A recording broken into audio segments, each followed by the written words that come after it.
language. Its roots run so deep within our biology that when speech is not available, we use our hands, and language blooms and flourishes in vastly different and colorful forms. Sadly, these roots can be permanently severed by stroke or trauma to the brain's language center. But Elissa Newport, armed with decades of breakthrough discoveries in language development, is determined to help victims of trauma recover lost language ability and regain their freedom of expression.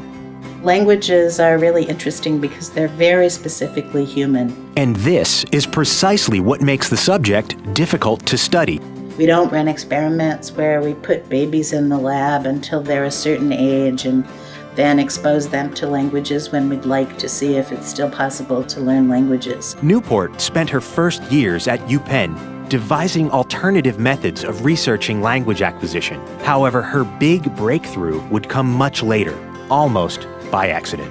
When I first met my husband, who's deaf, we started talking about which of the deaf people that we knew also had deaf parents and which of them had hearing parents. One of the things I discovered was that I could always pick out who had deaf parents. I could watch the movements that they used and the fluency of their signing, and without understanding what they were saying, I could identify who had deaf parents. And so at some point it dawned on me that this game we were playing was about age of acquisition. Newport was on to something big. The guessing game gave Newport a profound insight. Deaf children born to deaf parents seemed to sign more fluently because they were exposed to sign language at an early age.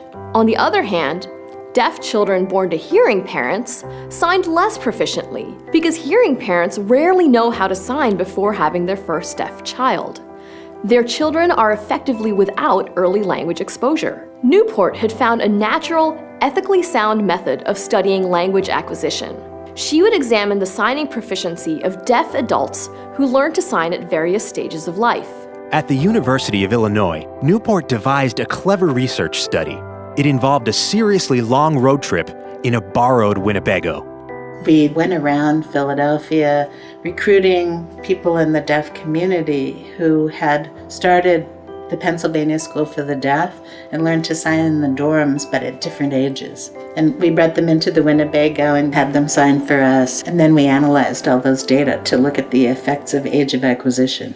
Newport's study would produce charts of landmark data correlating specific ages of language acquisition with specific levels of language proficiency. It was the first of its kind. And the later and later you learn to sign, the weaker control, the less consistent control you have over the most complicated aspects of the language.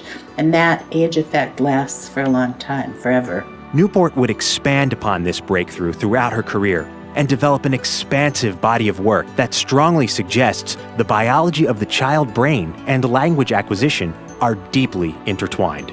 So deeply, in fact, that when the language center of the child brain suffers damage, as in this case of prenatal stroke, the language center will migrate to the opposite brain hemisphere and develop normally. This doesn't happen in the adult brain. The brain of a child is somehow biologically more plastic. Imagine a future where doctors help stroke victims recover language ability by returning the adult brain to its infantile state, where language is more easily learned. This is Newport's ultimate goal.